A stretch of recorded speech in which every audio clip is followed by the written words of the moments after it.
Good morning, everybody. Morning. Good morning.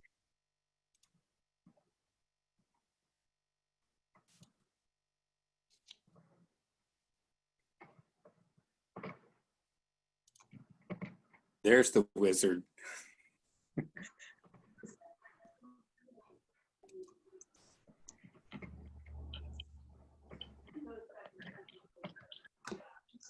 Hey, Tom, is it 100 degrees yet in Woodland? Oh, balmy, balmy. I like having water behind you. It's very cooling. In fact, I was on a whitewater trip and ending at Folsom Lake recently. It was so much fun. Oh, nice. You done one of those? Not here. When I lived in Texas, I did a couple of times down in New Braunfels. That's fun. Oh, New Braunfels. Yeah. My daughter-in-law's from there. Nice. Yeah. That's a beautiful part of Texas. Yeah. Gosh, it looks like everybody's here. Yeah, good morning, everybody. Hi, boss. Chair Gore, we do have a quorum right now. We are waiting for a couple more members, but I just wanted to inform you that we are good on quorum. Great. Why don't we just give it another minute if you're like me, rushing, it's 10 o'clock, hurrying up to get on. So let's just give it a minute and then we can go ahead and get started. That would be great. Especially if we're waiting for a few.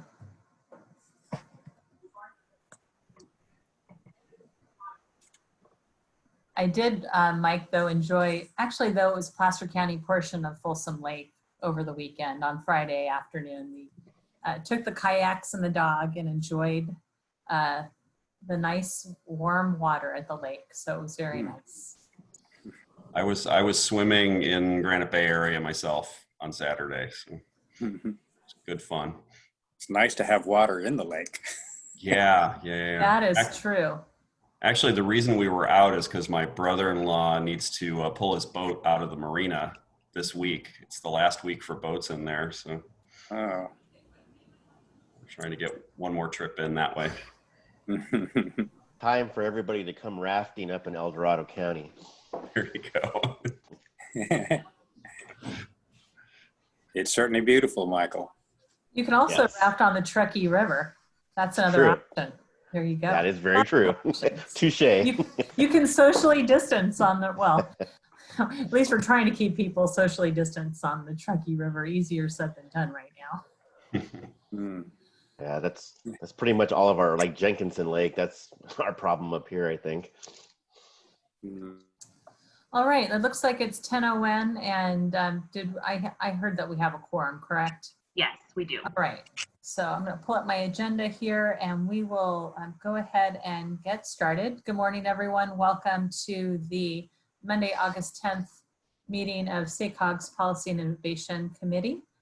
We will go ahead and start with the Pledge of Allegiance. So I don't know if we've got a flag to put up.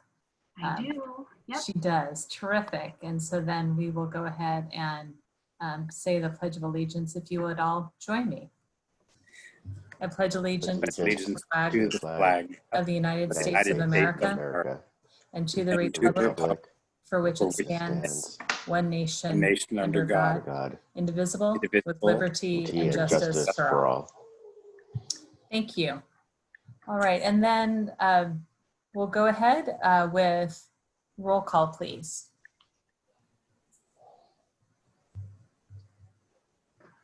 All right, thank you. And just as a quick reminder, this committee meeting is being recorded, and I'm just going to jump right into a roll call. Directors Allard? Here. Douglas?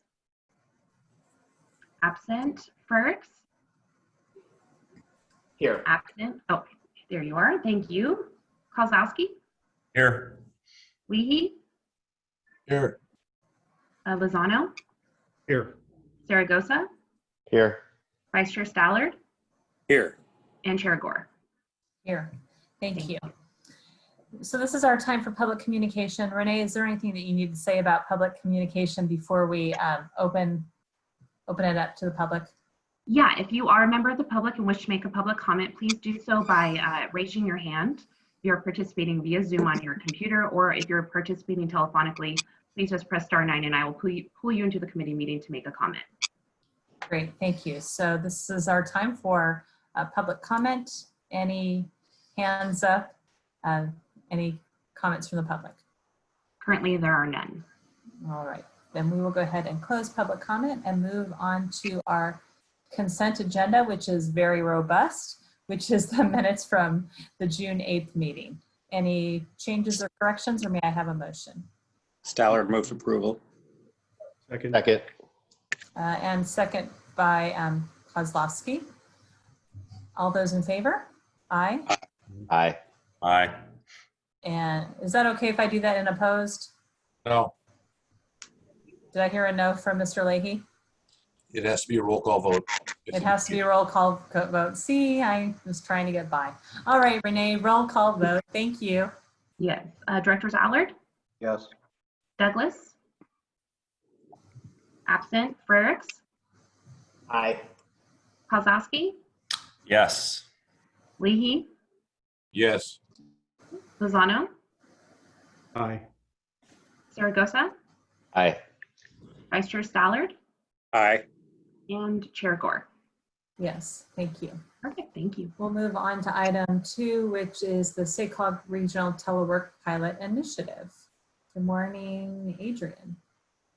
Good morning. Yes. Good morning, Chair. All right, Adrian Retz, your SACOG staff. I'm here today to talk about our regional telework pilot. So we have, in recent committees, talked to you about the 4-step process we're using to develop this initiative. That's really been our listen and learn phase. So we have been collecting a lot of background research from around the country, really learning what the sentiment is of telework during COVID. We've been analyzing a lot of data internally, including our 2018 household travel survey. And that really helped us to understand different types of telework and how much each of those groups travels. And then what we've talked to you about is talking with employers around the region. So hosting employer focus groups to really learn what incentives, what employers need to maintain telework into the future. So in June, Monica summarized the learnings from those focus groups at the board meeting, and we have since been using that information, input from you and other regional stakeholders to design a pilot. And so that really moves us into the design and test phases of the program. So I'll note that the detailed goals and outline of the initiative, a little bit of background is in your attachment A. So I'm going to briefly go over those goals. I'll talk about how the pilot will work, our timeline, and then how we'll measure our progress. We'll stop for questions. So the goal of our pilot is really to launch a program to see if we can move the needle at all and the amount of people that telework to replace commute trips from pre-COVID levels. So we're trying to see what our baseline is before COVID, and then as we transition out of shelter in place, so as we move out of COVID, if we can increase that number at all.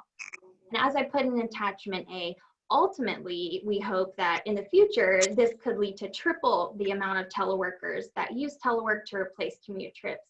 That's a pretty ambitious goal. And the pilot itself will not achieve that because the pilot is small, right? It's a short time frame. It's not that many employers, but it really will help us figure out if that percentage change is possible in a future scaled program.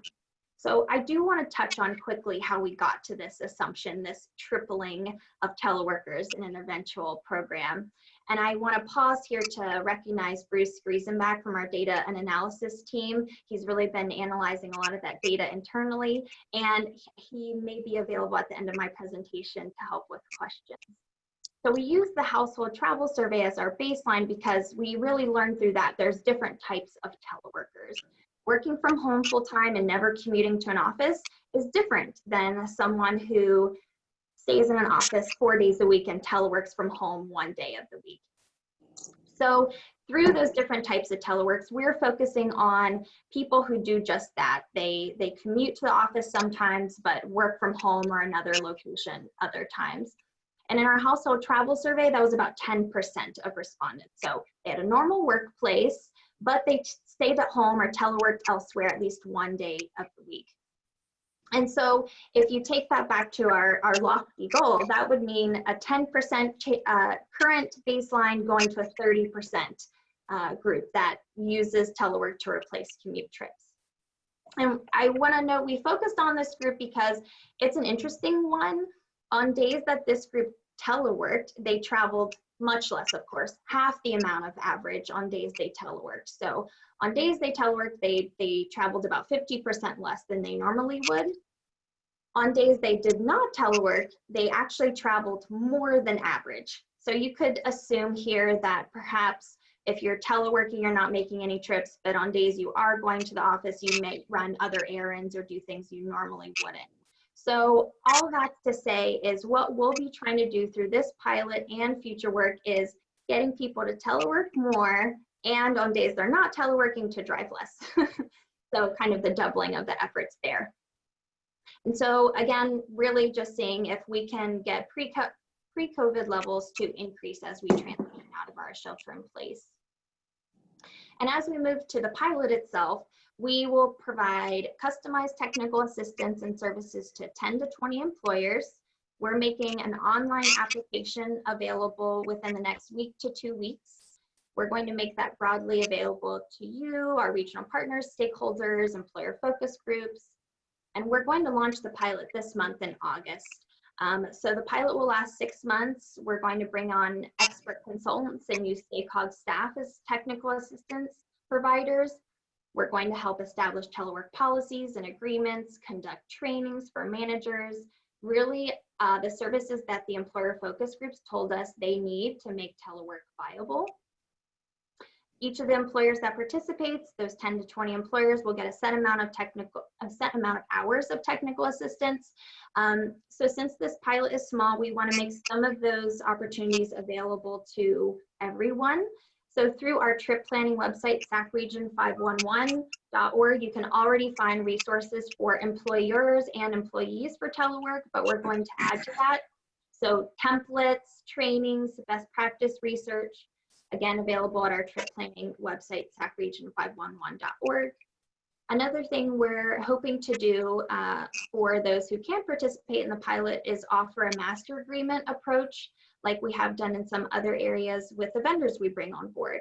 So that would mean that after the pilot concludes, those vendors would offer their services to our public partners, public employers, nonprofits, JPAs at a discounted rate.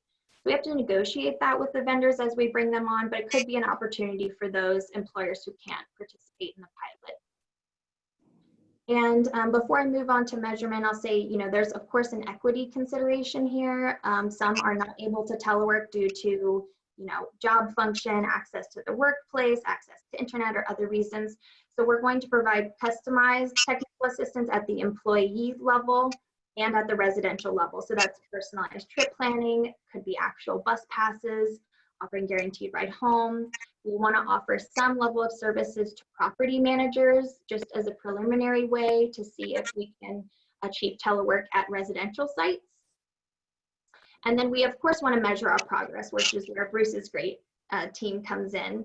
And so we will first examine travel patterns pre-COVID with this participant group. So once we get our employer participants on board, we're going to analyze them before we even start to say, how were they traveling? How many people teleworked before COVID? Then we'll assess them again during the pilot to really learn how it's going. And then we'll finally survey them after the pilot concludes to see if there's any long lasting impacts or effects from our work. So employers that want to commit to ongoing telework, but again, aren't selected for the pilot, will of course offer them the opportunity to be measured. So we would give the survey to them to see what their telework levels were. We just wouldn't offer them the additional technical assistance. So I'll close by saying really our long-term strategies, again, in attachment A, of course, we hope to eventually triple the amount of teleworkers that replace the commute trips. We also want to see if there's policy implications, especially at a mega region level. We want to consider expanded programs, not just within our innovative mobility program, but also specifically at places we haven't considered before, like affordable housing sites, really at the residential level, and then build increased telework TA into our future technical assistance, into our future innovative mobility programs. So I hope that you will consider suggesting an employer to us. You can send suggestions to Renee, and I'm sure she'll pass them along to me as we try to recruit employers. I'll pause here for questions. Thank you. Thank you, Adrian. Appreciate that. Any questions from directors about the teleworking or telework pilot project? All right, I do not hear or see any, so we'll go ahead and open this up to the public. If there are any questions or comments from the public.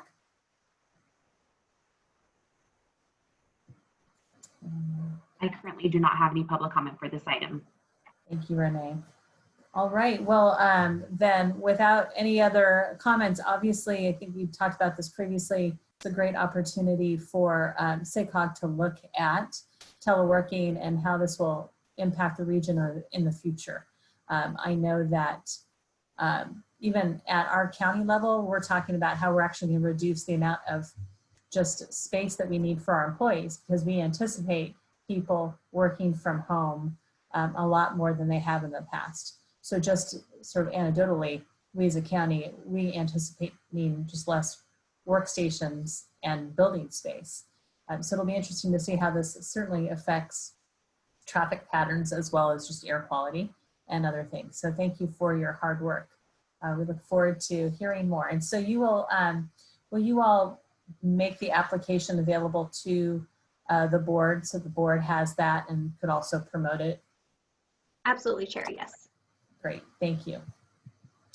All right, then let's, I'm sorry. yes, go ahead, James. I just want to make the connection to another thread of work that's of a lot of interest to this committee and the board, which is the mega region.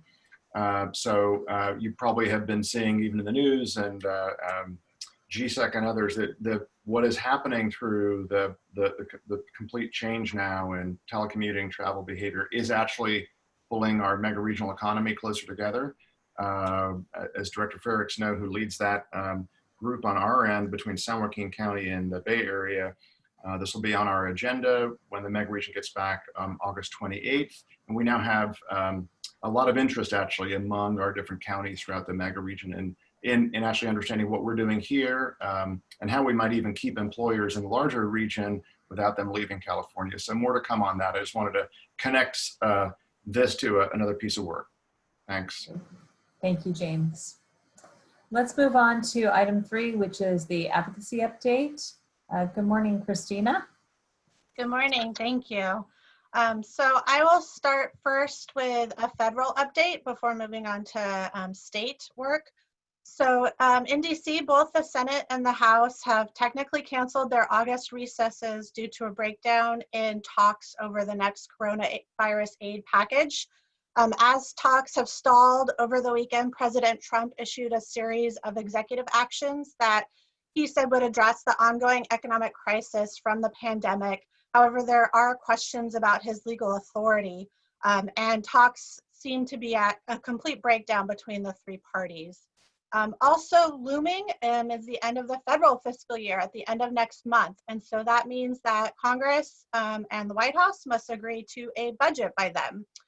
They also this year have to reauthorize federal surface transportation programs. So many important big items on the agenda looming for Congress in a pandemic during an election year. So as you can imagine, it's going to be, I think, a tough path forward on all fronts. Related to the budget, last month the House approved its transportation appropriations proposal. That an overview is included as attachment A. The Senate has not yet begun their process, and so there does not seem to be a real clear path forward for an agreement at this time, other than there are talks about perhaps doing a continuing resolution, which essentially continues the existing budget forward, perhaps maybe on its own or as part of a coronavirus package to ensure that there's no government shutdown, particularly during this time. The House, moving on to reauthorization, the House has approved its version of reauthorization, the INVEST Act. The Senate a while ago proposed many components of their proposal. However, there's a real lack of consensus among all parties, including the White House, which has yet to submit its proposed policies for reauthorization. So again, a tough looming fight ahead for that as well. I'll stop there and pause before I move to Sacramento just to see if there's any questions from board members. I want to roll through. Does it look like anything? So I will go back Board to members. All right, I will move on to Sacramento, where things are also dysfunctional. The legislature is moving along with policy committees to hear bills before the August 31st end of session constitutional deadline. But as I alluded to, that's not without some speed bumps. Under normal circumstances, I usually say there's rules and deadlines, and then there's ways around those rules and exceptions to those rules and deadlines. Obviously, this year has been even more uncertain. For one, the legislature had to delay their return from summer recess due to a number of staff and a couple of legislators testing positive for COVID. The legislature was already working under a condensed calendar, and this just added more pressure for legislators. And I've already sort of said this, but I want to reemphasize that August 31st is the deadline for the legislature to conclude its business. That's a constitutional deadline, so it's a hard deadline for them to accomplish everything that they want to this year. And just like anything, there's a number, the election looms. There's a number of legislators who are up for tough re-elections, and there's a number of legislators who are termed out, and this is their last year getting to work on state policy. So that just obviously adds to the environment of trying to rush through and finish legislative work in these last few weeks of session. The internal deadlines for bills to pass policy and appropriations committee continue to change. They were most recently extended because of the delay coming back from recess. Legislators were also asked to continue to look at their list of bills and make changes given the shortened time frame. The Senate and the Assembly have handled this a little bit differently in the past and most recently, and this led to a very public spat between the two houses. Because Assembly bills are in the Senate and Senate bills are in the Assembly, just naturally the Senate has more bills because there's more Assembly members that can introduce bills. But the Assembly has also probably not reduced their workload or their number of bills as much as the Senate did previously. And so the Senate the leadership gave chairs a lot of discretion about which bills to set for hearing during these last couple of weeks. And there were some very displeased Assembly members, and it all boiled over actually to an Assembly committee when they first came back from recess, and a number of Assembly members cried foul and were very upset and said they refused to vote for any Senate bills moving forward until this issue was resolved. That led to the Speaker canceling some Assembly committee hearings so that leadership could try to come up with, I think, some proposal moving forward.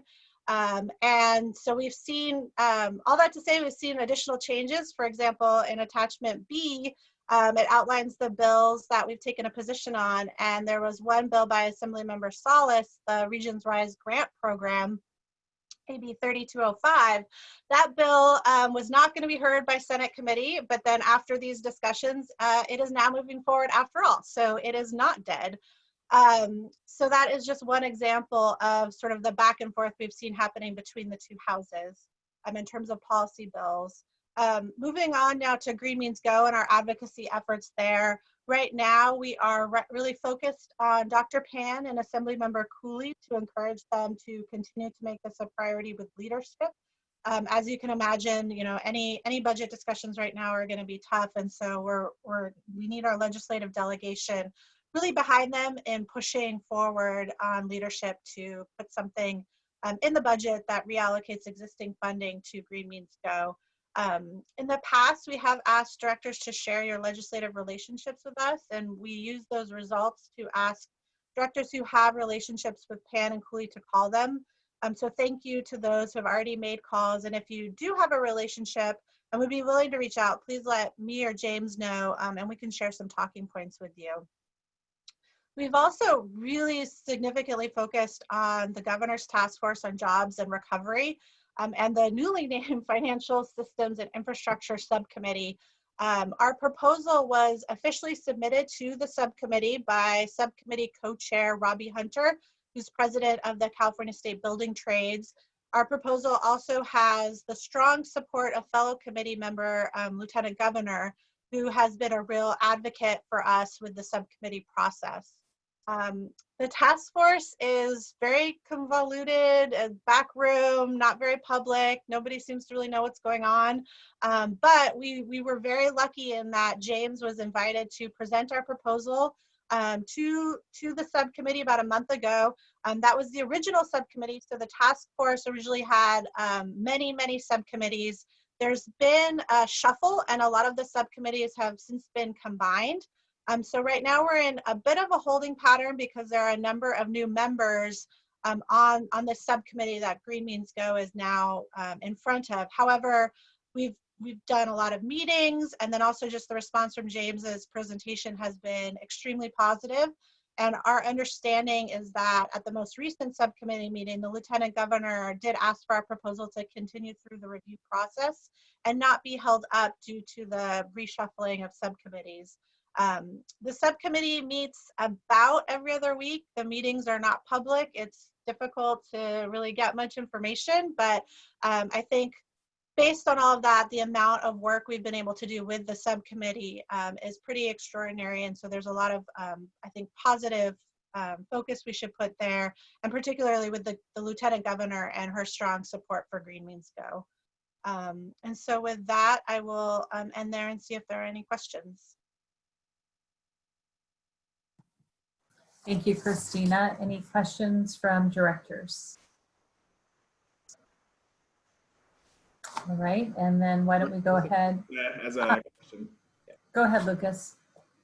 Or I can't see, I only see a couple of y'all. No, I was saying Director Saragosa has a question. He was raising his hand. Go ahead. Yeah, just, and I know it's been a question for a lot of us, exactly what the committee's doing in terms of any specific actions. But do you know, I mean, whether it's from Lieutenant Governor Kounalakis or Robbie, in terms of is there a timeline when they might roll something out where Green Means Go might be actually brought into public light, or just any type of public announcement from the group? The short answer is no. We've sort of sensed, and you probably, you alluded to this too, we've sensed from even some committee members that are sitting on the subcommittee that some frustration with the process and sort of the lack of any clear path. Our understanding is that what will likely happen is potentially a vote of the subcommittee members. However, I believe the Lieutenant Governor has been trying to perhaps not focus on that since we've already presented to the subcommittee, the original subcommittee. But then the subcommittee can elevate it to the operations committee, which I think is essentially the chairs of the task force, the Governor's Chief of Staff, Ann O'Leary, and Tom Steyer with NextGen. And then I believe from there, it would get elevated to the governor. So it's quite a bit of a bureaucratic process, I guess, if you will, just to even get it through the task force. And a lot of that's actually just, offhand knowledge and rumors we're hearing. So it's been suggested to us that we shouldn't hold our breath in terms of getting something before end of session. So we have been working with Lieutenant Governor's office to try to identify other options for funding that the governor could do on his own without requiring legislative approval, just simply because timing wise, it's based on their past conversations, it's unlikely they'll be able to do anything before August 31st. Okay, thank you. And maybe we could talk offline. I have some ideas through the LG's office as well as through Robbie, where maybe we can elevate the conversation a bit. That'd be great, thanks. Thanks, Michael. Any other questions for Christina? All right, let's go ahead and open it to the public if there are any questions from the public. Currently, there's no public comment. All right, great. Thank you very much, Christina. Let's move on to item 4, which is our required communication with auditors statement on our auditing standards. And I believe we've got our auditors on the line, but I think, let's see who's on this. Is this Eric? Loretta is actually going to do this. Loretta. Item. Great. Good morning, Loretta. Good morning. SICOG as a federally funded agency and then also receiving TDA funds is required to undergo an annual financial audit. For the fiscal year ended June 30th, 2020, SICOG have engaged iBailey's to handle the financial audit for SICOG, and then also Richardson and Company will be doing the financial audit for the TDA company. For this morning, we have our auditors. He is Aman Garabay. He is our audit engagement partner from iBailey. We'll discuss the timelines related to the audit and any required communications that is required to communicate to the governance of the agency, which is the Policy and Innovation Committees. And he will go over the timeline, the scope of work, and any other informations or questions that he might be able to answer in regards to the financial audits. So I'll turn it over to Aman. Yeah. Thank you, Loretta. Good morning, everyone. Thank you for having me. This is the required communications. As your independent auditor, we are required to have an entrance meeting, and then at the end of the audit, we'll have an exit meeting with you discussing the. So if I may,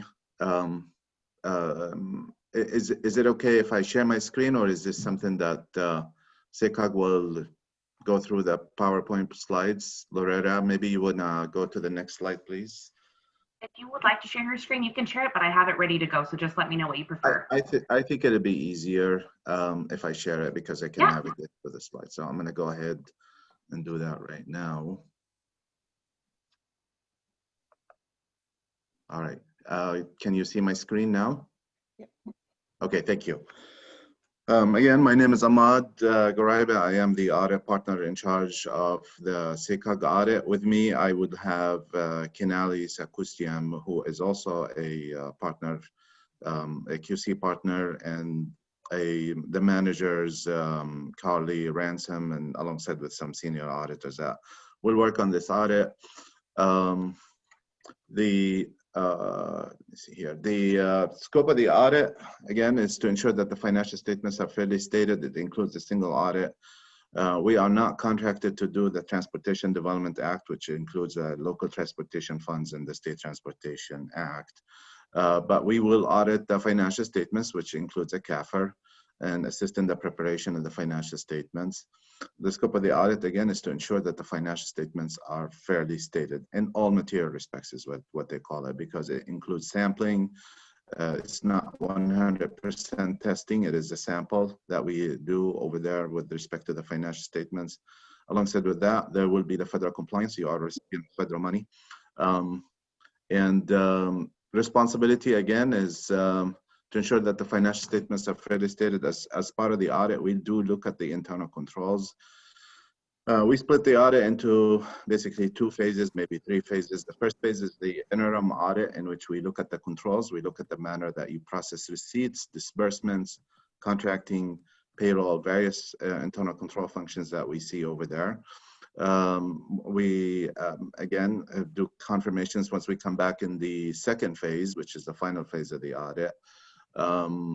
And that's when we opine on the financial statements, and we will let you know if we had any material misstatements in the financial statements, if we noted any violations, if we noted any exceptions in there that within our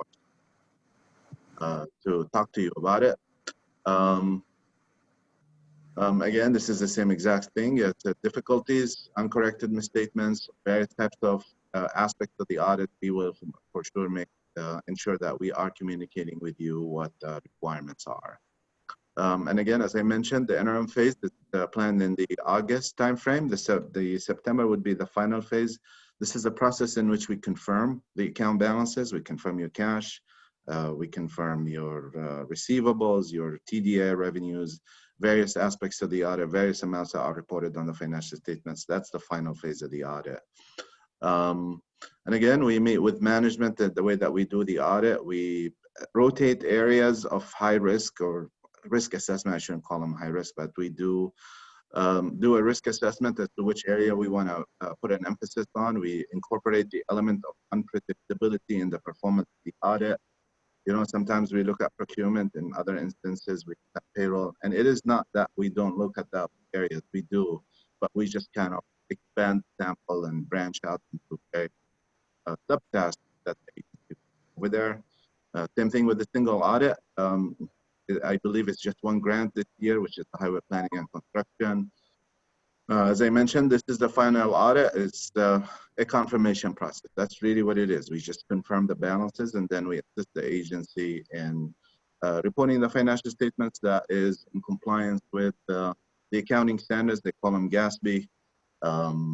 The agency does actually receive an award. It's the Government Finance Officer Association Award, which is also another agency that reviews these financial statements to ensure that they are in compliance with reporting standards.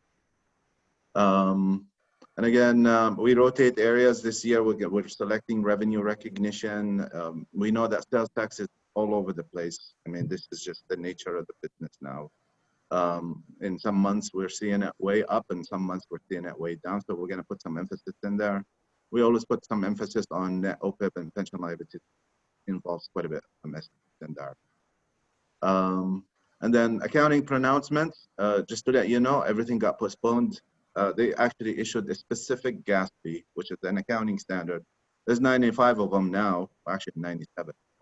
But they actually issued just a standard to delay everything that would have been applicable to the client. So there's no new changes in your financial statements that would significantly be impacting the numbers, and that's just because everything got it.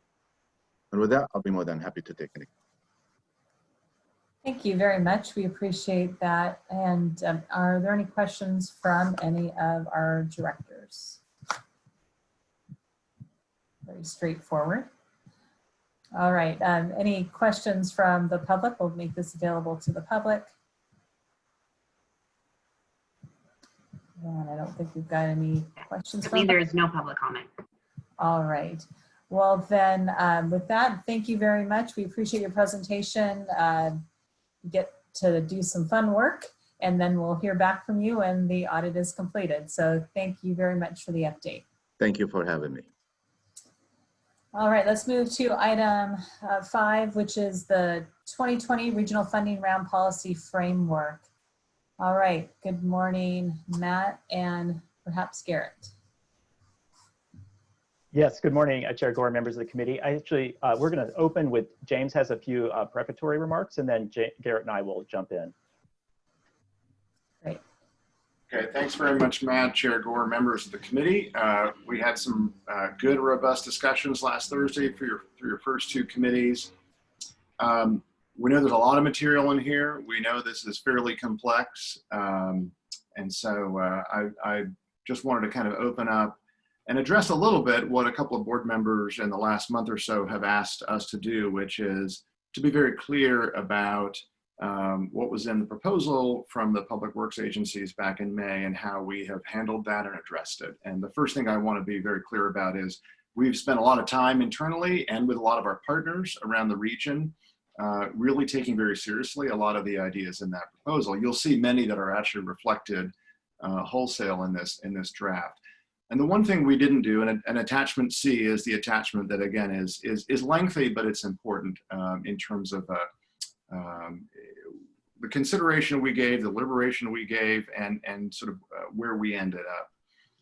And part two, what we're trying to do in that attachment C is really provide you all as the board with a bit of a risk analysis for going down the road for a formula allocation for the 4-county funding round across the 4 counties. And just to summarize that, again, it's in attachment C. Number one, the complexity of doing something, not just complexity, but it really is, we have so many project sponsors beyond just cities and counties. We get upwards of 30 or 35. Transportation is inherently a regional issue. If we had had a formula, let's say, for the interstate highway system, we never would have built the interstate highways. It's very hard to assign benefit to things like I-5 to the airport, and yet many people use it. So Caltrans, Regional Transit, Ubisoft Transit, all those YOLO bus, all those folks are part of that, and so that is the criteria around this formula. And I certainly, in my professional experience, have seen where criteria get added in over time on a formula, and it becomes political in and of itself. That's a risk. It's hard when we're trying to compete for some state and federal funds. Increasingly, our state and federal partners are asking us about how we allocate our transportation funds and whether they are competitive. And really the idea behind this is data-driven and performance-based. And then finally, as we say in that attachment C, increasingly there's on the federal side, and again, these are a mix of federal and state funds. On the federal side, Federal Highway Administration has increasingly been looking at a planning rule that really suggests you don't allocate by formula, in part because of how they have been trying to transition over the last 5-6 years to more performance-based, performance measures, again, bang for the buck on investments. And again, final risk here just to be mindful of, and it's real, and is where the Federal Highway Administration would come down on this. So I want to set Matt and Garrett up now to tell you what we have done. Because what we have done is we try to give you a recommendation here that while it may not guarantee dollars and cents, it provides more certainty. It provides predictability. And when we hear and talk with a lot of our partners around the region, that's what you want. You want certainty and predictability. For example, as you'll hear, a new concept, which in some ways is a pilot program we want to test, which is let's have SACOG staff, your staff, and the jurisdictions and our special districts agree on what's your #1 priority. Let's work through those priorities in terms of funding that meets both state and federal and regional goals, but is also in your CIP. So with that, we've done a lot of work on this, and I'll turn it over to Matt and Garrett to continue. Thanks very much. Great. Well, thank you, James. We really appreciate this opportunity to discuss the funding round with the committee this morning. Just a couple background notes. As any board veteran knows, over the last 15 years, we've had competitive funding rounds every 2 to 3 years.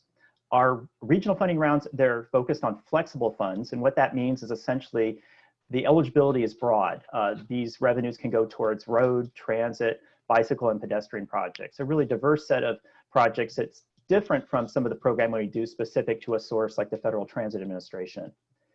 Nearly all of the programs that make up the 2020 funding round limit eligibility to the 4-county region, and that means Sacramento, Sutter, Yolo, and Yuba counties. And that's because our counterpart agencies in El Dorado and Placer counties have their own separate funding process for flexible funds. Last Thursday, we presented the draft policy framework to our 2 other SACOG policy committees. In the Transportation Committee, they voted 9-0 to recommend the board adopt the policy framework in your packet. There was considerable discussion though in that committee about having a formula funding approach versus the competitive approach that we've been doing for many years. And as a result, the committee's recommended action includes having a kind of a post funding round evaluation completed, at the end. And the focus would be on basically looking at those award outcomes and then reconsidering again, policy issues that would be helpful in defining the approach for the next funding round we would anticipate to be in 2022. Now, the focus for the presentation that Garrett and I'll make this morning is on the overall funding round policy framework. This is attachment A in your packet, and it's really organized around 3 focus areas that we identified from early board direction and stakeholder engagement. Investment priority, kind of reconsidering what the board will put their dollars towards, the application process, and the project selection process. Attachment B, which I'd ask Renee if you wouldn't mind posting now. This is a table that you'll see. It offers a summary of the key programs that make up this regional flexible funding round. And then attachment C, it's the summary, as James mentioned, of input received and our staff responses or comments on that. Just again, want to really point out how much value and how much appreciation we have to the time that your staffs and a lot of other external stakeholders have put in terms of getting involved in the funding round over the last 6 months. Do note that we've had two more comment letters received since the board packet went out.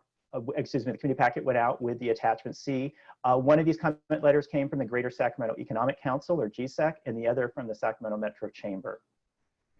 And then finally, attachment D. Attachment D in your packet is the preliminary draft guidelines for the largest program we call the regional program. And I just want to mention that in addition to ongoing work that we will be doing over the coming weeks on refining attachment D, because you're not acting on that, the board this month, we want to be working with stakeholders also on developing draft guidelines for these other programs, the programs you see on the right side of that table that's displayed, the community design and the disadvantaged communities pipeline projects. Those will also be further developed over the coming weeks with input from your staff and other stakeholders, and be part of a focus of board discussion in the September board cycle. And also then finally, another item that's on your agenda this morning is the draft budget. That again is a draft right now, and that will be further refined over these coming weeks as well as we get into more of the details you see in those program guidelines. We know it's a lot of material, but we also want to be really thorough in our documentation. So with that, I'm going to just start by just talking a bit about investment priorities.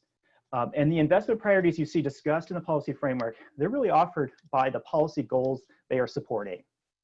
The first goal that we really are focused on, of course, is maintaining and being able to continue to meet our regional policy commitments. 5 specific objectives to meet this goal were kind of discussed by some really good board discussion during the May cycle. The first of these, of course, was something that James kind of referenced in his open remarks, which is that we need to make sure we're continuing to meet federal and state performance objectives and policy goals. This is a broad range of requirements. It includes everything from road safety performance targets to reducing per capita greenhouse gas emissions. It's a challenge to make sure that our regional investments are a way to implement and continue to stay on track. If we do that, as we've been able to do with our funds and our planning, we really are positioning the region for competitive state and federal funds. This objective is really important because in a time of constraint, bringing in other outside dollars matters a whole lot. And so what we've done is over time, we've continued to align our performance outcomes in our regional funding round to the performance requirements at the federal and state level. And this has been really paying off. For instance, we've had a lot of success in state transportation grants in recent years. Just since 2018, we've been a co-sponsor on more than 184 million of successful grants from the state Senate Bill 1 program. Closely related to this idea of meeting these state performance goals and policy commitments is that we've also got a strong excellence in regional project delivery. We continue to be a very top state leader. For example, just over the last couple of years, we've secured over $20 million in additional federal funds obligation authority that really goes back to your local agencies, MEM project sponsors across the region. And in order to continue the success, you'll see in the policy framework a number of kind of emphasis placed on project readiness and active delivery coordination with sponsors so we can continue to have that success. Related also to things that you heard from James was just that we need to make sure we also are implementing the policies and meeting the goals from the MTP-SES, our long range plan. The plan, as you recall from your action last November, it really places an emphasis on fix-it-first system maintenance needs and expanding multimodal travel options. That was strongly supported in our regional funding rounds for the last couple cycles. And the policy framework in front of you today continues that. And then as we also want to make sure in this funding round that we're finding ways to more fully integrate equity considerations in terms of how they fit into regional investment priorities. Of course, we believe that a lot of this work will be guided by the early efforts of the recently launched board working group on race, equity, and inclusion. We do have a couple early proposals from staff that are in the policy framework, but we know that this will continue to evolve on kind of this parallel track, and there'll be additional detail that come forward to you in September. A second overall goal of our policy framework is to invest in both large and small projects. As we all know, we have a really diverse region of needs. And to reflect this, the framework separates the regional program into two categories. These categories, they make up the left two columns of the table we have on the screen. That regional program, you can see one category is called transformative projects, and the other is called maintenance and modernization. In terms of the transformative category, it's for all system expansion projects and also for the larger non-expansion projects. That means projects that are project requests that's for 5 million or more. What we see with these projects, that typically these projects are larger, they're more expensive, and they take longer to implement. But what we also see is that they have performance benefits that can be measured with more confidence. There is greater risk sometimes because of the scale of these projects, but we can measure the performance, and to no surprise, these bigger projects sometimes have significant regional benefit. The proposed selection criteria for awards, it focuses on three. One is performance benefit. Second is cost effectiveness, including financial leverage. And then finally, project delivery. Just how successful has an agency been in the past, and how likely are they to follow through on being able to implement a transformative project? What we hope to achieve from this transformative category are the opportunities to offer more larger one-time funding awards. Prior funding rounds, it emphasized awards that were less than 5 million. But in this case, this new category won't have that limitation. We also hope through the transformative program category to incentivize our sponsors to initiate important longer-term implementation projects. At a time of volatility and risk, we know sometimes it's hard though to look at the long term and try to start that path towards implementing an important project with regional benefit. And we're trying to achieve that through offering in this category an opportunity for a limited number of non-expansion projects to get what we call a multi-year funding commitment. And this multi-year commitment, essentially what it means is that the project would continue to be getting funds more than 2 years out from when the next funding round occurs. So basically we'd have this policy commitment from the board that depending on cash flow and need of availability, that this project would continue to be able to get funds from SACOG up to a certain amount. These larger scale projects would obviously have typically more significant regional impact. And it could include anything from like a long complete streets project or a farm to market rural corridor with safety improvements that connects multiple jurisdictions. So basically we'd be taking these projects that could be small and scaling them up to have broader impact. And then some of them would get this multi-year policy commitment. The second category in the regional program is called maintenance and modernization. And this is for non-expansion projects that reflect a request less than $5 million. These projects they all share this, that they are about improving the management and condition of our existing transportation network. For example, this is the category for projects focused on road maintenance, if it's a relatively small request, or replacing transit vehicles. Typically, these projects have fewer implementation risks, but they provide oftentimes more localized performance benefits. And as a result, they're also harder to measure. It's harder to see the regional impact in our data and tools. Now, the selection criteria we're recommending, it includes making sure we're putting investments on those needs where there's the asset condition and use suggests it's most needed. Also, we want to make sure we're reflecting local agency priorities and make sure that the implementation timing is reasonable, and that these projects are also offering some added value from modernization features. And what we mean by modernization here, it means these enhancements such as a safety scope element, or perhaps improvements that improve or offer opportunities for transit, walking, and biking that wasn't there before. Now, the key benefits we're hoping to get from this maintenance and modernization category is that we hope to make sure we're providing more certainty for project sponsors. What we've realized through the extensive outreach and the work with local agencies is that there's a real need out there to kind of figure out to what degree can we help in this category align better capital improvement programs or maintenance plans that our project sponsors have with the regional dollars. And because of that, project sponsor priorities will become a top consideration for our staff award recommendations. Garrett will spend a moment in his remarks talking about how this consultation process, an advanced consultation process, is a really, will be an essential part of this to help us better make sure that these local agency priorities are reflected in the recommendations.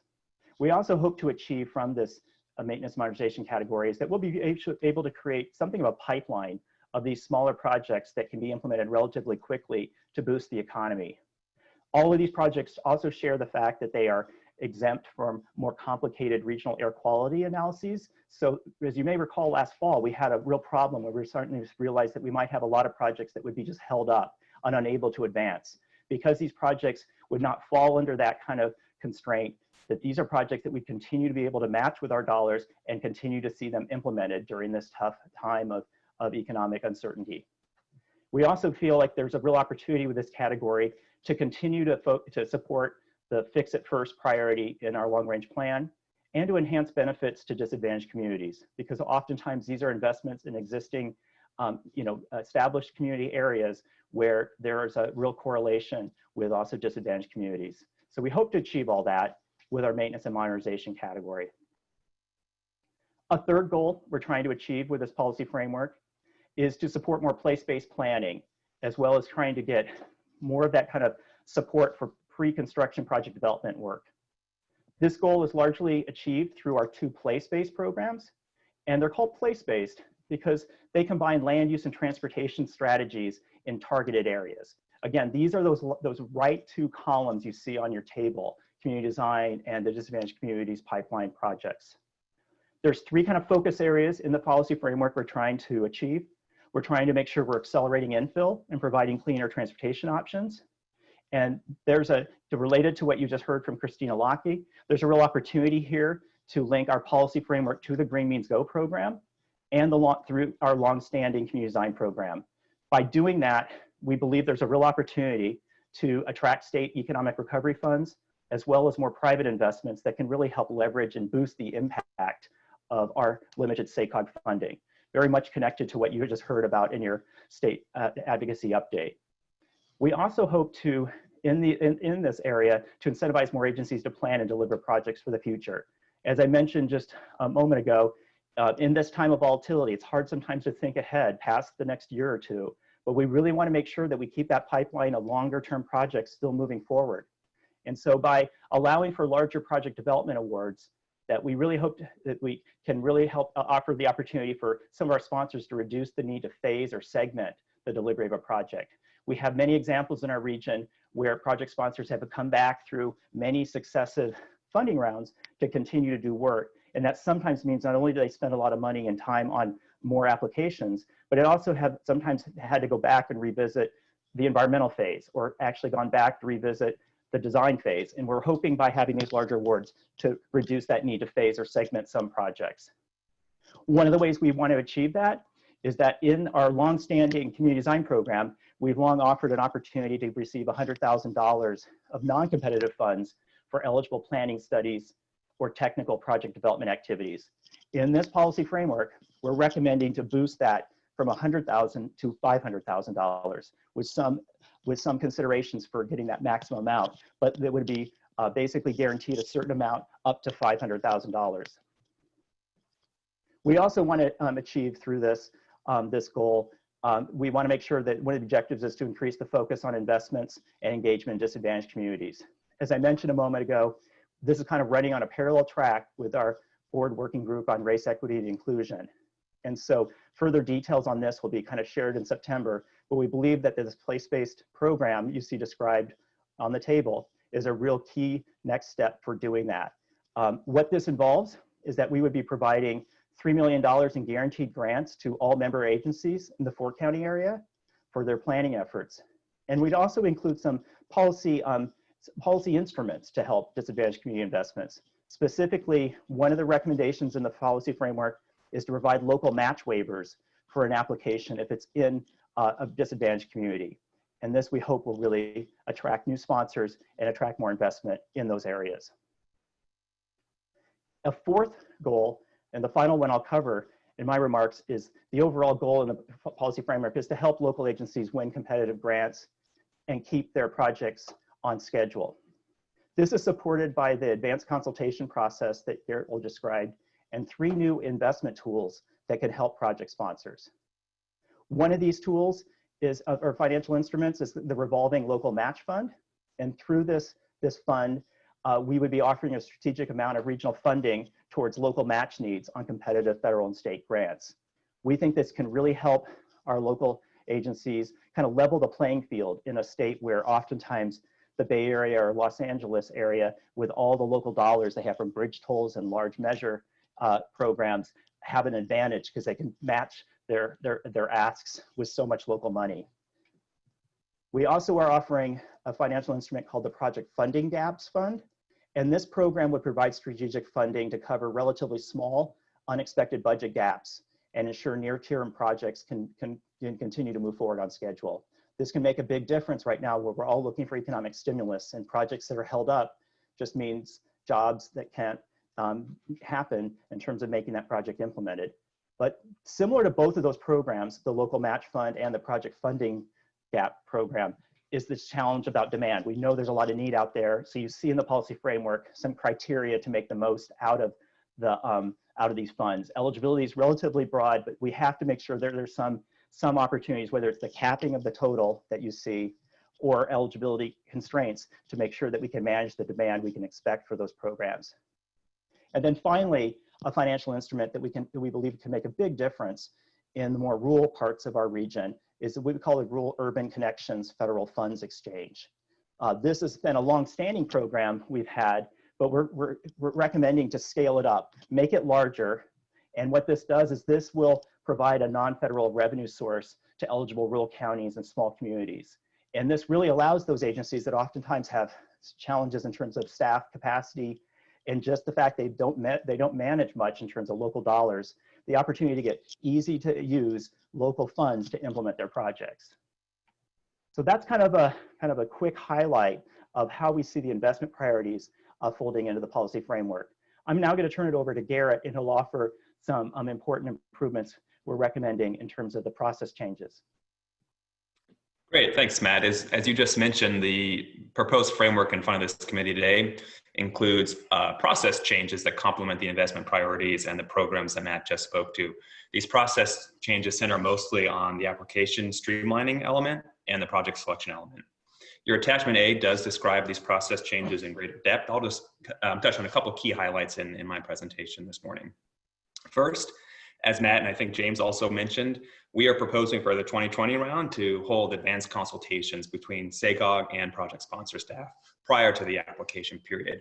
We think this will be a very important addition to the round, and in this, the project sponsor can bring forward their and speak to us on their investment priorities over the next several years. We can bring our regional data and performance assessment and use that in conjunction with the sponsor's own evidence analysis to start thinking through these projects, their performance benefits and competitiveness within the performance outcomes and objectives adopted by the board for the various programs. As part of this advanced consultation, we would ask the project sponsors to rank or prioritize their own applications. Local priorities was a key point of input we've heard in the engagement activities to date. So by having the sponsor prioritize their own applications, helps avoid any confusion. And then as Matt mentioned, it would serve as one of the key selection criteria for the maintenance and modernization program. In the 2020 round, we're also proposing to continue some application process streamlining we've started over the last few cycles. So for example, as for the 2018 round, we're proposing in 2020 to consolidate programs. As for the most notably 2019 round, we're continuing some application streamlining, reducing the amount of exhibits that are required for our application. And then finally, thinking through the resources it requires for a project sponsor to apply to our program. So for example, we've built over the last several years what we call the Project Performance Assessment Tool, which really streamlines all of the data part of what's needed from a sponsor to apply to our round. And in 2020, we've offered to run that data tool at SACOG for those sponsors that are interested. So it really minimizes any additional resources that they have to bring to bear to apply to our program. To complement those sort of application elements I just spoke to, we've also heard about the project selection process and sort of desire for greater transparency. So in the framework, we've also recommended to broaden the opportunity for members to serve on the working groups that evaluate projects, in particular the large regional program on the left-hand side of your screen, while preserving our existing conflict of interest guidelines that we have for the round. And then finally, the opportunity to offer an interview stage for project sponsors after the evaluation, which is again something that sponsors have been interested in about what is the working group found in their deliberation and the opportunity to respond to that. So those are the ideas within the application, the project selection side of things that complement the overall investment priority changes that Matt spoke to. To close out, the framework that we've put forward for this August discussion is the culmination of many months of deliberation and thought and input.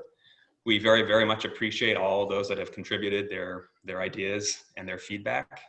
It's clear that many people have spent a lot of time thinking about this.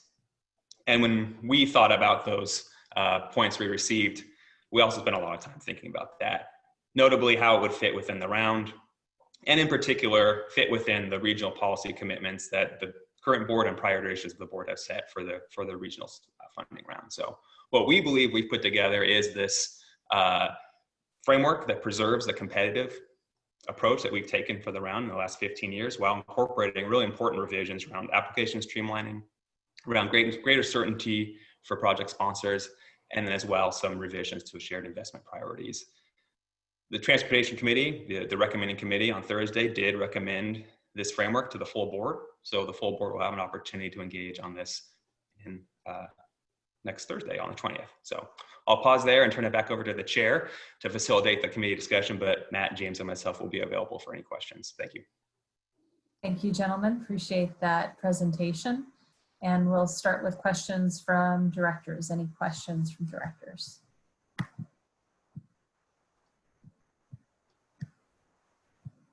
Yeah, but through the chair. Go ahead, Mike.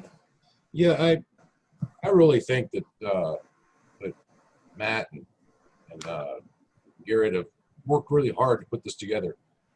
And in light of what we were given, I have a few concerns.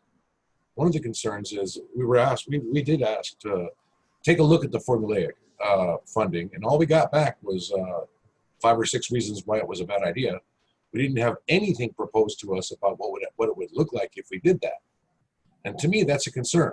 I'm not saying that all the concerns weren't addressed, but what I'm saying is if we ask the staff to provide something and they don't, it raises a little bit of a flag to me. So I'm concerned. But SACOG has always been responsive and they want to do what's best. And I'm just letting you know I have concerns about that, about the proposal and how it wasn't shown to us at least to make a decision. Because ultimately we are the ones that make the decision on the SACOG board. So I don't have a question. I just wanted to make a comment. Thank you. Thank you, Director Leahy. Appreciate that comment. Any other comments, questions? Madam Chair, I do have a question, if I may, or not a question, Yes. but also a comment. I know staff, at least the staff in my cities and many other jurisdictions, have done a lot of work trying to come up with an alternative method. And I appreciate SACOG staff and all the work they've done. I did have a conversation with Mr. Corliss about a month ago regarding a formulaic versus the project-based competitive way to approach this. And I too share the same concerns as Mr. Leahy in that I believe that we should have been given a couple of options as it relates to the formulaic as well as what was presented today. And I think that if that were the case, then the board could then decide amongst the group which way the board wants to go. Now, I appreciate recommendations from staff, but I too think that this hasn't been an issue that we haven't talked about in the last several months. And again, I know there was a lot of behind the scenes work done with staff members and cities and other jurisdictions that had concern about it. And so I too share those same concerns as Mr. Leahy, and would like the opportunity at least to see what we could do in terms of a formula moving forward. And that's it. Thank you. Director Lozano. Director Stoller? Thank you, Chair Gore and my fellow members. I know I was pretty strident on this issue last time. I'll try to be a little less so now, mostly because, you know, when you have been around for a while, you have history, you live with history. And I just have to say that, again, the SACOG I came to in 1996 was a pretty unimportant agency, didn't do very much. Basically, any federal money that came just got divided on a per person basis, on a population basis. And there really wasn't any real planning. And consequently, we weren't any different from almost any other COG. When we started trying to think more holistically about our region and working more for the benefit of the region, I think a lot of good things started to happen. And to address Rich's comment and I think it was Mike,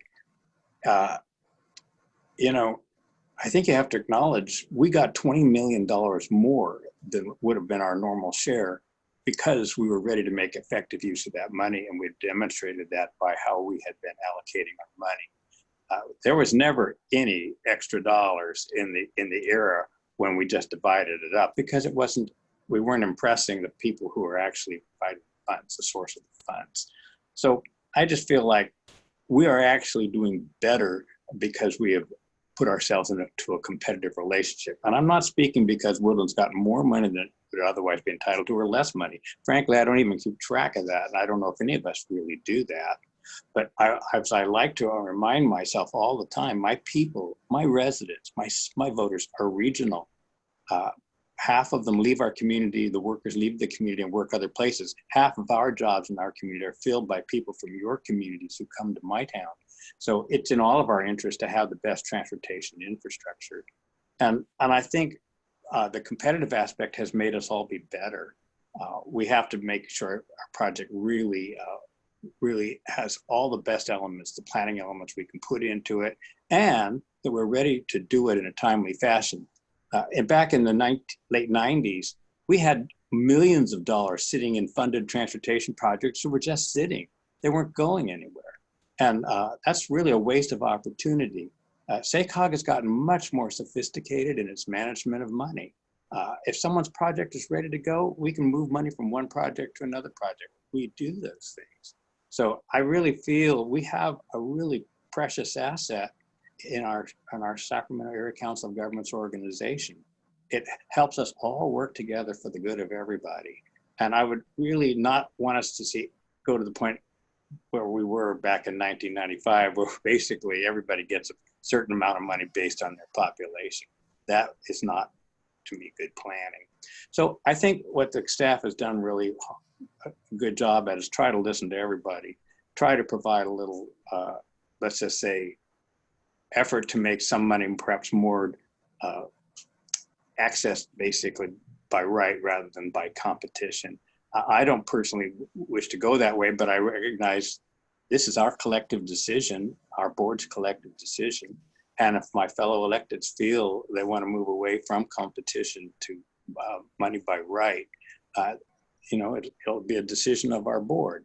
But I don't think it's a good decision for our future to take the balance back to the way it was in the late 90s.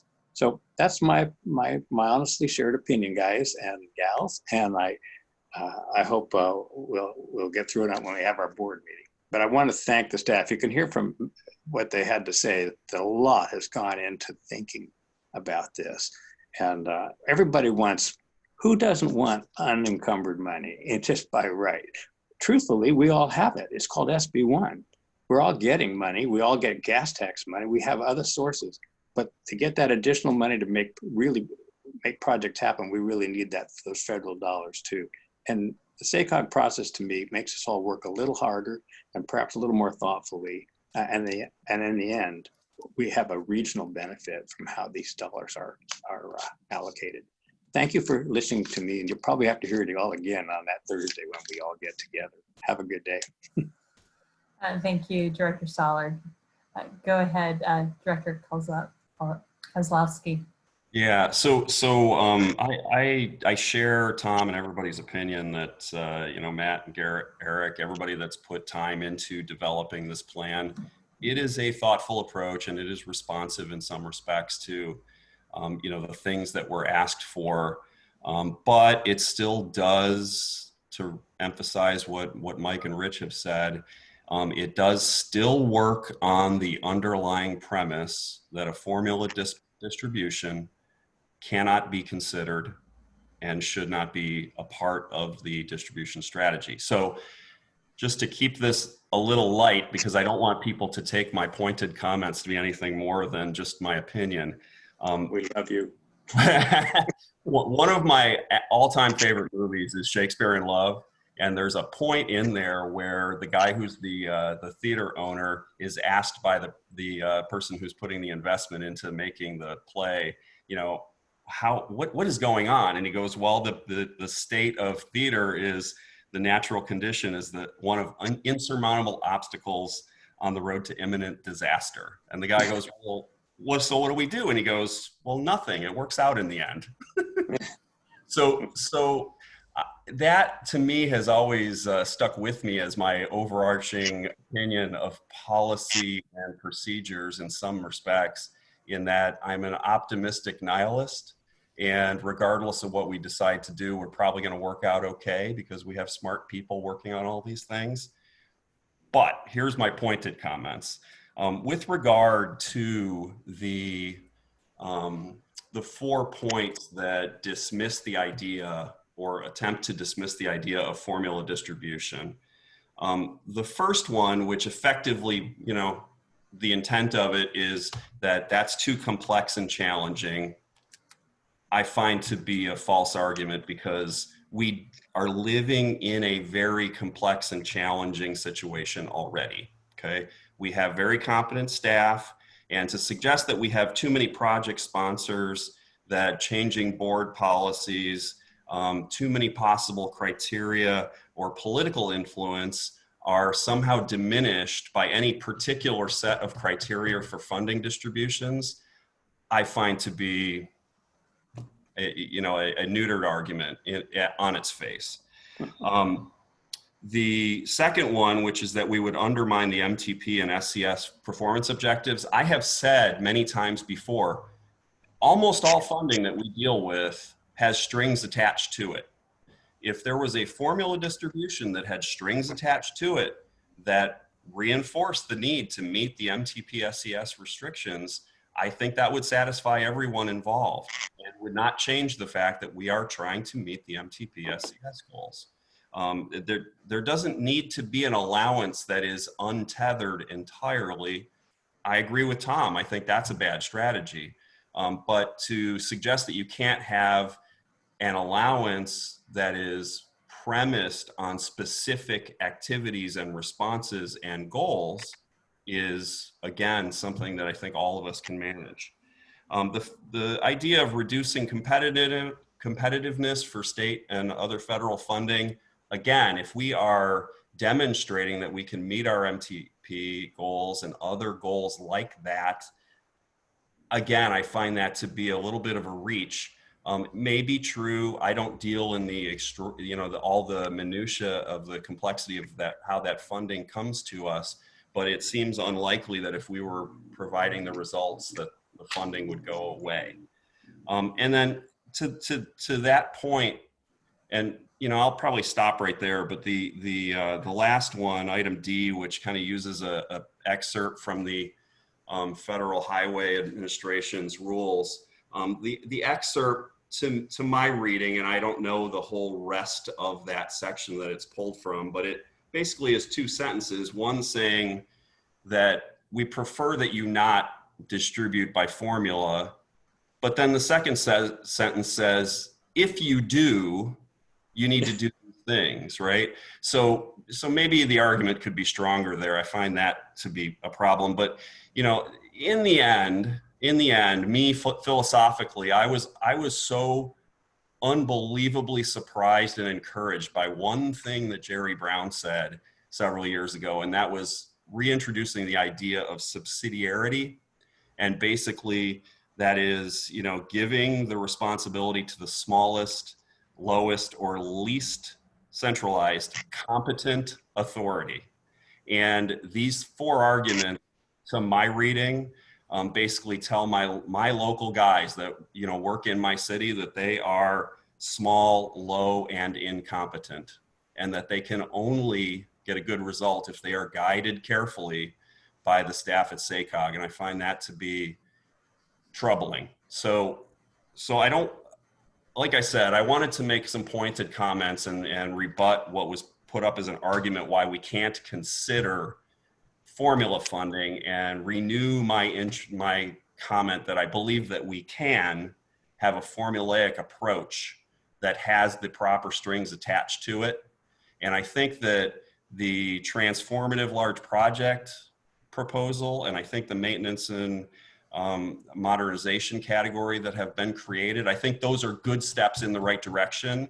But I think what we have done, or what the staff has done to some extent, is go through great contortions to provide some formula funding without saying that they're providing some formula funding. So I would rather be more honest about it and just say, if you meet these criteria, you will get this allowance, rather than here are a bunch of criteria and we'll tell you later if you get an allowance this week. So I'll leave it right there. And thank you very much for letting me ramble on a bit. Thank you very much, Mike. Other questions? Lucas, go ahead. Yeah, thanks. No, I appreciate it. So thanks so much, folks, for the discussion this morning. I think just a few points I want to raise that sort of neither quote unquote pro or con with regard to a potential way forward, but I think that just some data points. One, not everyone on the board is part of the strategic planning committee, certainly, but the strategic planning committee in its original kickoff meeting of the year, and admittedly many things have changed, in 2020 is probably certainly referred to in the dictionaries, I assume, as, when you look under the definition of the term dumpster fire, I'm sure there'll be a photo or a reference to the year 2020. If that hasn't had occurred yet, I'm sure it will at some point. But at the beginning of the year, the strategic planning committee met and, this is one of the items of discussion sort of in terms of thinking about 2020 and the funding, the funding round. And the committee at that point decided to not sort of pursue the sort of a formula-based approach. Again, that was in the beginning of the year, so clearly, just a data point, but things have certainly clearly, there have been a lot of things that have happened in 2020 since that point. Additionally, I'll have James talk about it certainly too, but well, actually before that, I want to say, I do really appreciate the work that staff has done on this. There has been, I think, a real serious attempt to address the issues that various jurisdictions have raised, and sort of the public works folks have raised with that proposal. I don't think it, it certainly doesn't go as far as the public works proposal, sort of a straight up, adoption of what they have proposed. But frankly, my own personal opinion, there's a lot. I think there are items in the proposal from public works folks that frankly miss the mark as well. I don't think that they totally are, like we all may think that this proposal that has been proposed by SACOG staff is not adequate enough, but I also think that the proposal being proposed by the public works folks similarly is not just a sort of wrapped up in a bow and ready to go. So I do think that there's a need for that sort of back and forth and this discussion of the different proposals, certainly. And I feel that SACOG staff has been very responsive to many of the things that have been raised. And so, you know, it's not explicitly a straight formulaic approach, certainly, but I think that that's, I just want to be really mindful that of the work that they have been asked to do by this board. And so I appreciate that very much. I'll sort of tee this up for James to just discuss a little bit further because he has some more specific details, but I will say to folks, we have found out relatively recently that the federal government, the Federal Highway Administration, basically has told some of our sister agencies, essentially other MPOs in both and talk more about this either in the Bay Area, but also in the Chicago area, that they are unable to, at least as far as federal funds go, do an awarding based on a formula, so funding formula. So, and there are still sort of many questions out there as to, you know, what some of the reasoning behind that, and also what, you know, what's potential. Is there some sort of pending, you know, regulation coming forward from the feds on it, or are there going to be, you know, potential sanctions to regional MPOs if that in fact occurs? So I'll just leave that there, but let James, or tee it up for James to talk about. But that's something that was, you know, I can tell you, you know, while we've not been, frankly, much in person at all together this year,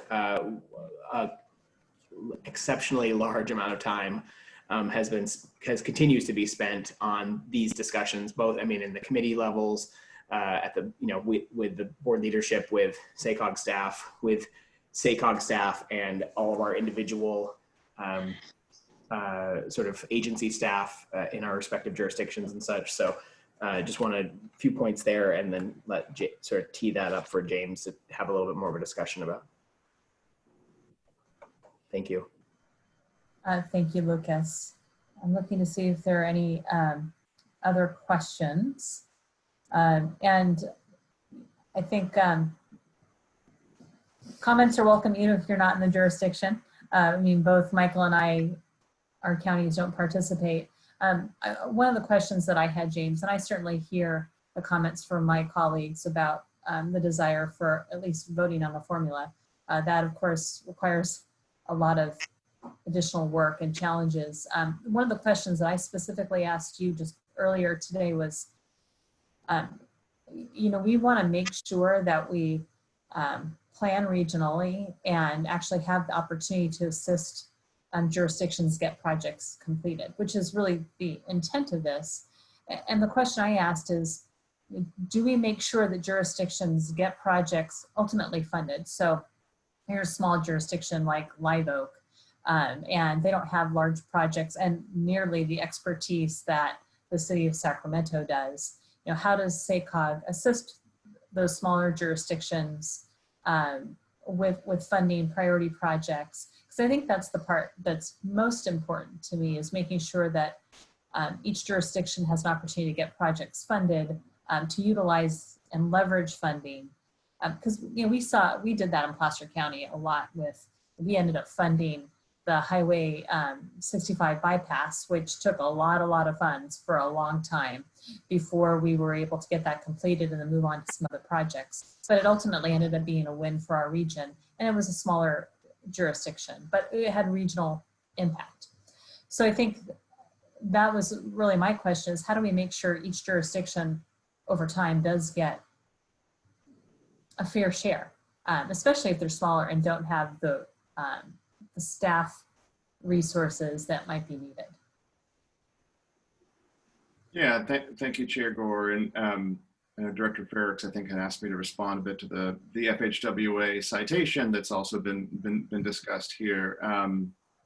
So your question is a great one, right? Which is about smaller jurisdictions and their ability to deliver. I think among the many things the staff has tried to do here in the staff recommendation is really try to understand the capacity of jurisdictions to listen to how much work it takes in a competitive process to put applications together, and not know if you'll get funded. And I think in some ways, some of our smaller jurisdictions in the past have calculated that's too much. It's too much of a risk to put stuff in. I will say there's others, and I think Yuba County is a good one that actually knows how to put a good application together and puts it together and gets funded. So I'm happy to have Matt and Garrett get into it, but part of the maintenance and modernization program, there is a project ranking that basically consultation between SACOG and a jurisdiction about what's the #1 project that is important for the jurisdiction, but also helps meet our regional, state, and federal goals. That's a, as I mentioned in my opening, that's a pretty new approach to that. It really is a consultation approach. And I think it's a short application, and it really is focused on these kind of maintenance, system maintenance, complete streets, modernization, projects that we actually know how to do. We know how to get through the federal process. And I don't have to explain this to any of you. The federal process is very complicated. We want to make sure that we don't, in that situation, fund a project that actually has hurdles that can't deliver, because that gets to our delivery record that Director Stoller mentioned. If I can, I want to back up, because this has been a big debate, and I know Director Farrick just asked me to comment on the Federal Highway Administration, sort of the risk there. And to many of your points that you've articulated this morning, my typical MO with you as a board is to give you options, is to actually put in front of you A, B, and C. And I hope it's come across. Staff here, your staff at SACOG, has put a ton of work into thinking and talking with public works directors. What is it that you want? So here's a proposal that comes forward in May. It's a little bit like Civic Lab, right? What's the problem we're trying to solve? How can we help you get to solve that problem? Not necessarily using the tactics that you put forward in that proposal. And we feel like we have landed a staff recommendation here in front of you to discuss that really tries to meet the intent of predictability and certainty, the goals of what was put into that proposal in May. The reason, and let me just try to restate it, and I respect Director Kozlowski's concerns with it, but the reason that we didn't land on a formula is real, and it is about risk. And part of the job that you ask us to do is to look at the long-term risk to the region, the long-term risk to getting projects funded. And in that regard, we think a straight-up formula approach is risky. It has inherent risk in it. The competitive applications is real. And that comes from a lot of my recent experience working at the state level. The Federal Highway Administration, and I appreciate your reading, Director Kozlowski. I think it's, there's some room in there. However, as Director Farrick said, we're seeing, and I'm hearing from my peers across the country, increasingly the Federal Highway Administration is coming down on people. It's not so much they're going to take our funding away tomorrow, but we're going to get crosswise with them. And I don't want us to be there. I don't want us to do that, because I believe that next year, whoever's in the White House, whoever's in Congress, there will be a push on infrastructure, and I want to maintain an excellent working relationship with FHW and FTA. That all said, that's our recommendation, right? It's our professional advice, and this is why you're the board. You get to discuss it and debate that. So I hope you understand that this was very well deliberated, and there's I think very important rationales, including direction that we take to heart in terms of keeping our region competitive, keeping our region on the good side of our state and federal partners. But it is, again, this is the discussion that we anticipated we would have at the committee and the board. Thank you, James. Other questions from directors? I don't see any, and then why don't we go ahead and open this up to the public if we have any questions from the public. Currently, there are no public comments. So bring it back. This is a information item, right? It's already been brought or discussed by the Transportation Committee to bring before the board at the end of the month.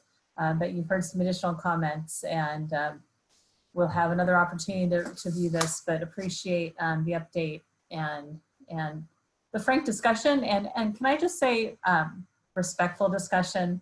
You know, in the midst of all the stuff that's going on with people disagreeing about things, the one thing I really appreciate is the folks in SACOG being willing to have respectful and good dialogue. I just really appreciate that, and it probably goes without saying, but I think in light of what we see a lot of times, I appreciate the professionalism and the respect of my colleagues. So thank you, everyone.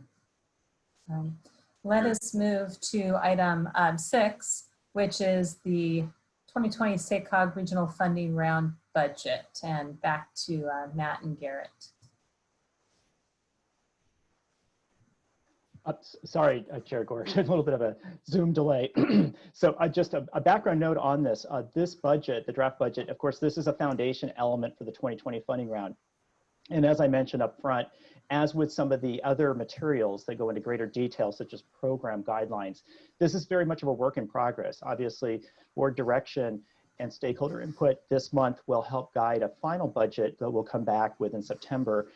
Because of the really robust discussions in both transportation and land use committees, we did not actually present the budget. I can offer, what we could do is this morning, if there is the interest of the committee, to go through highlights, or to simply stop and just say if there's anybody has any clarifying questions. I would ask Renee if you could post table 1 from that attachment. It's kind of the core element. It's the draft budget table, and that would be an opportunity if you have any questions about the specifics in the item to ask any questions.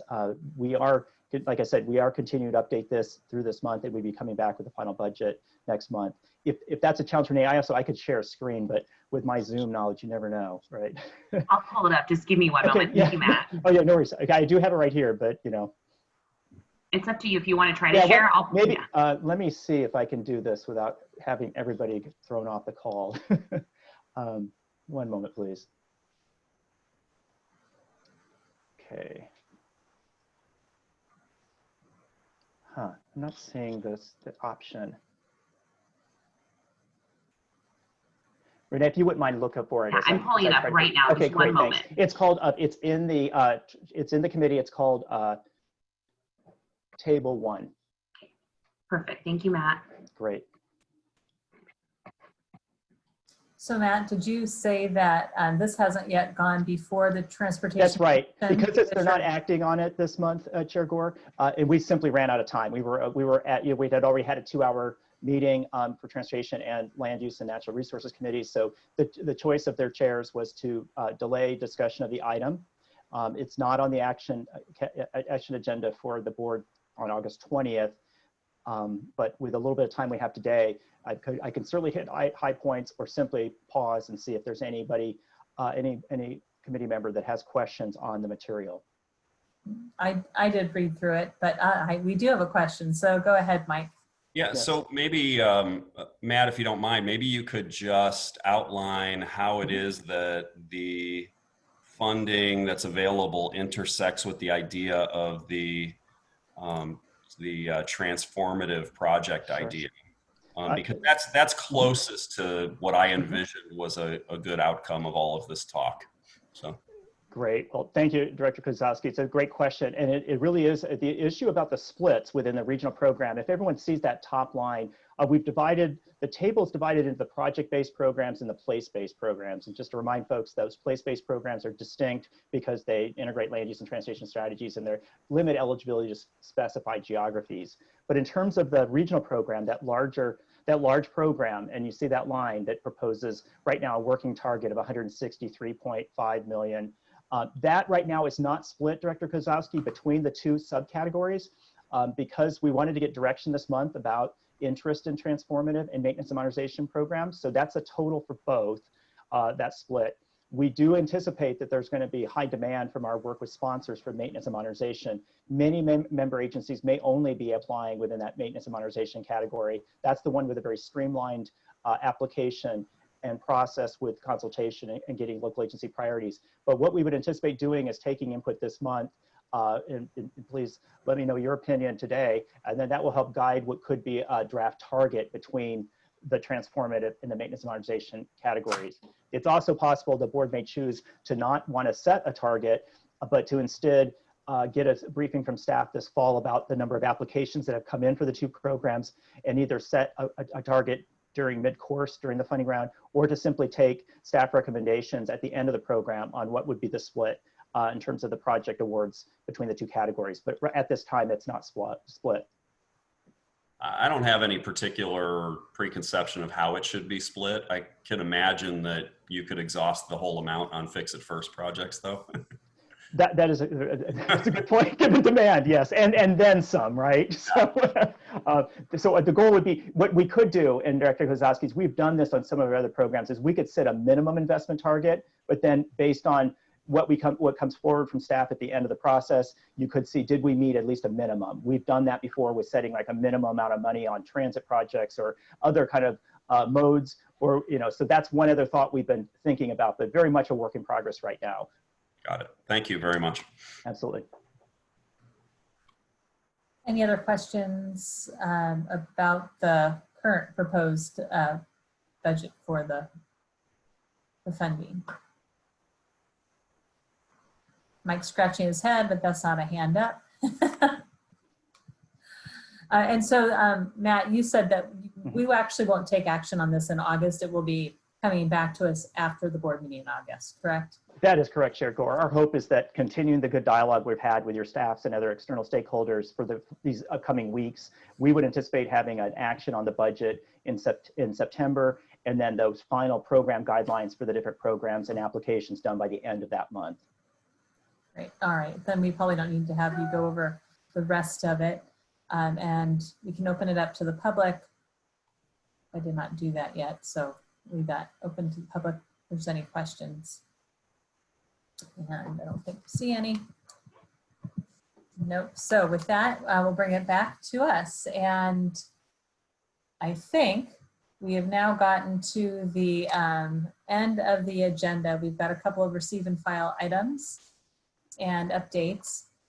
Any additional matters, either James or Eric, that we need to discuss before we adjourn this morning? On my end. Nothing today. All right. Just a reminder, our meeting time Yes. is a bit odd, so it's noted on the agenda for August 31st. Which for is September. at 10 a.m. instead of 9:30, correct? That is good to know. No, sorry, No. the date is just out of normal sequence. It Oh. should be at 10 a.m. as usual. Oh, I'm sorry. I'm looking at the wrong. Our meeting is August 31st. Our next meeting for our committee Correct. is Monday, August 31st, which is early because we have Labor Day the following week, correct? All right. That's right. So reminder for that. And then the SACOG board meeting will be at 9:30 on August 20th. All right, well then with that, we will go ahead and adjourn. Thank you very much, everyone, and we'll see you in a couple of weeks. Thanks so much, Bonnie. Thanks, everybody. Thank you. Thanks, Bonnie. everyone. Have a great day.